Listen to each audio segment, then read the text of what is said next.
आज मैं आपको एक कथा सुनाता हूँ।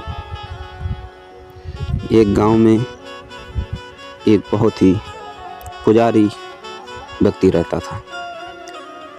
तो उसकी शादी हुई।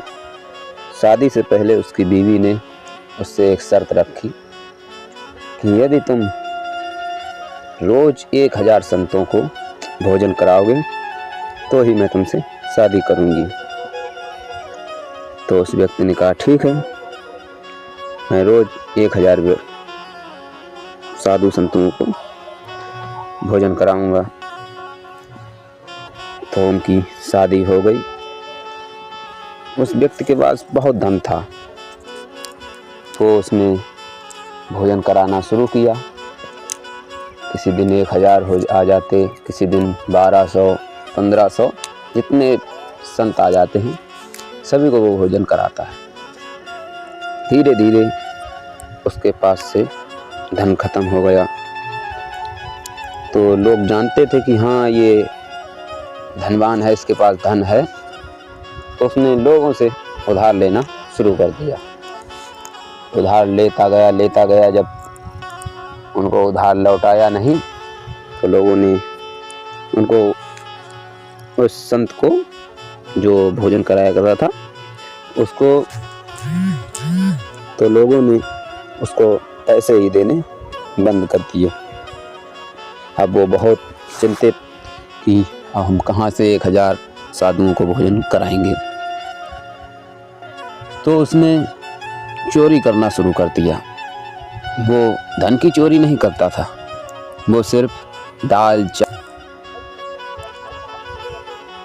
दाल चावल आटा और तेल, यही चीज़ें, खाने की चीज़ें की चोरी करने लगा।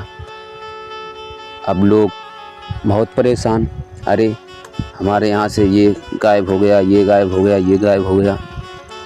और वो दिन में चोरी करता था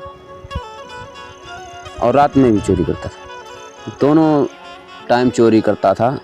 तब 1000 संतों का भोजन एकत्रित कर पाता था। ऐसे ऐसे चलते चलते बहुत दिन बीत गए। अब उसने सोचा कि ऐसे काम नहीं चलेगा। तो अब वो बड़े बड़े लोगों के यहाँ से चोरी करने लगा। अब वो चोरी सिर्फ एक दिन की ही करता था। एक दिन 1000 संतों को भोजन करा दे, इतनी ही चोरी वो करता था। अब वो बड़े बड़े लोगों के यहाँ से चोरी करने लगा। फिर धीरे धीरे उसने सोना चांदी हीरे इनकी चोरी करनी शुरू कर दी।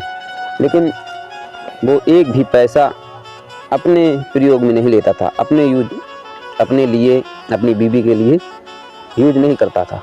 वो चोरी का जितना भी धन मिलता था वो सब संतों को ही भोजन खिला देता था।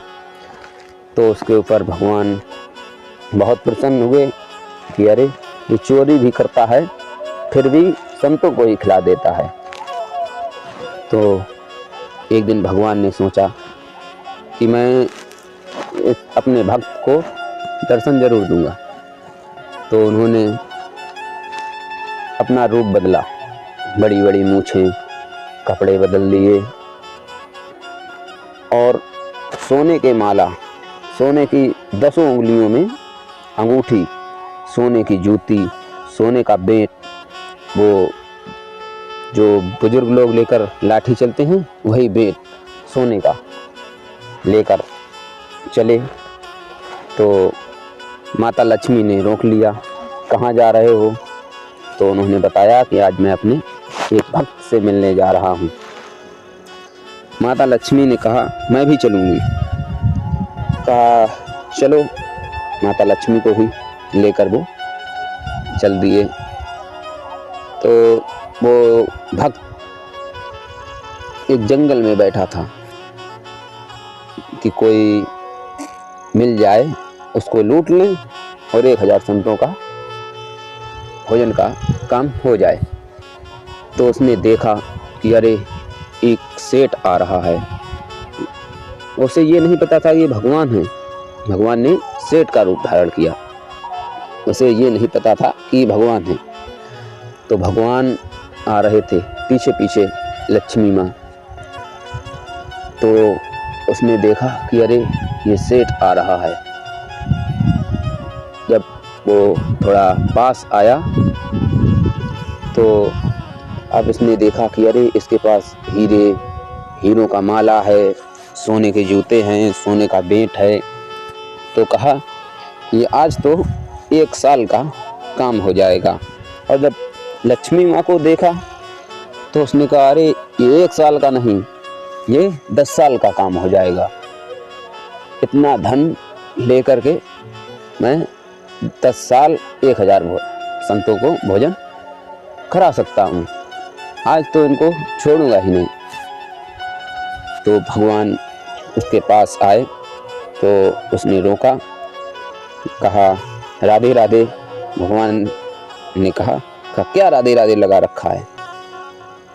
राधे राधे राधे राधे, जिसको देखो वो राधे ही राधे। अरे अब तो उसके बहुत बुरा लगा उसको।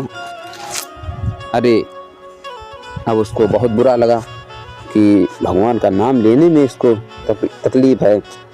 आज तो इसके पास एक फूटी कौड़ी नहीं छोड़ूंगा। वैसे तो कुछ छोड़ देता, अब नहीं छोड़ूंगा। तो वो कुछ नहीं बोला।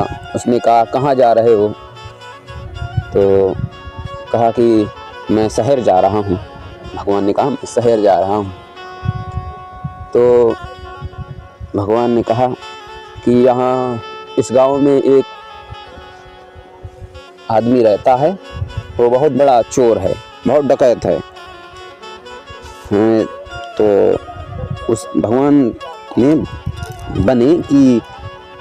बनकर के कहा कि इस गांव में चोर रहता है और वो चोरी करता है। लेकिन उस भगवान को पता था कि यही है वो, लेकिन उसे नहीं पता था कि ये भगवान है। तो उसने कहा कि हाँ इस गांव में एक चोर रहता है। ऐसा करो, मैं एक रास्ता जानता हूँ, इस जंगल से होकर जाता है, वो सीधा शहर निकलेगा जाकर। और आप इतने सोने चांदी से वस्त्र और वो पहने हो तो आपके बच जाएंगे। मैं रास्ता वो जानता हूँ। तो भगवान ने कहा हाँ चलो, मुझे उसी रास्ते से ले चलो। उसने कहा ठीक है चलो। वो ले गया। जब बीच जंगल में पहुंचा जहाँ एक पक्षी भी नहीं था, तो उसने रोका और खड़ा हो गया आगे लाठी लेकर के। कहा मैं ही वो चोर हूँ, चलो ये सब निकालो, उतारो ये सब सोने के जूता और जितनी माला पहने थे वो सब उतार ली। उतार करके एक कपड़ा बिछाया, उसमें रख लिए। माता लक्ष्मी से भी कहा चलो उतारो, तुम भी उतारो, सब उतारो। सब उतार लिया। तो भगवान ने बेंट नहीं रखा। कहा ये बेंट भी रखो। कहा मैं चल नहीं पाऊंगा। अरे जी सब चल लोगे, चलो ये रखो। बेंट भी रखवा लिया। भगवान की एक छंगुन उंगली में अंगूठी थी, उसमें हीरा लगा था। तो उसने कहा ये अंगूठी भी रखो। भगवान ने कहा ये अंगूठी हमारे हाथ से नहीं निकलती है, ये इस उंगली से निकल ही नहीं पाती है। उसने कहा नहीं निकलती है तो उंगली काट दो। कहा उंगली ना काटो। तो उस संत ने, वो जो चोर था, उसने भगवान की उंगली पकड़ी। उंगली पकड़ ली। पकड़ करके जैसे ही काटना चाहा वैसे भगवान प्रकट हो गए और भगवान ने उसे छाती से लगा लिया। माता लक्ष्मी ने भी उसे छाती से लगा लिया। भगवान ने कहा कि जाओ, ये इतना धन ले जाओ, ये कभी भी खत्म नहीं होगा। 10 साल क्या, जब तक तुम जीवित रहोगे तब तक ये धन खत्म नहीं होगा। तुम 1000 क्या, 2000, 4000, 10,000, 50,000 संतों को रोज भोजन कराना, तब भी ये धन खर्च नहीं होगा। भगवान जाने लगे तो उसने रोका कि भगवान जाइए ना, यदि हमारी बीवी ना होती तो आज मैं आपसे नहीं मिल पाता। हमारी बीवी ने ही कहा था कि 1000 संतों को भोजन कराने के लिए उससे मिल करके जाइए। तो भगवान ने छोटा सा रूप धारण किया, छोटे बच्चे बन गए। माता लक्ष्मी भी छोटे बच्चे बन गए और उसकी गोद में बैठ गए दोनों लोग। वो घर लेकर आया, उसने बुलाया कि सुनती हो, ये देखो कौन आया है। तो अंदर से उसकी पत्नी निकल करके आई। उसने देखा, अरे छोटे छोटे बच्चे हैं, बहुत सुंदर हैं। अरे ये बच्चे नहीं हैं, ये भगवान हैं। भगवान अपने रूप में आए, उसको दर्शन दिया और वहाँ से चले गए। ये कलयुग की ही कहानी है। देखो कि उसने अपने प्रयोग में ना लिया धन, उसने संतों की सेवा की।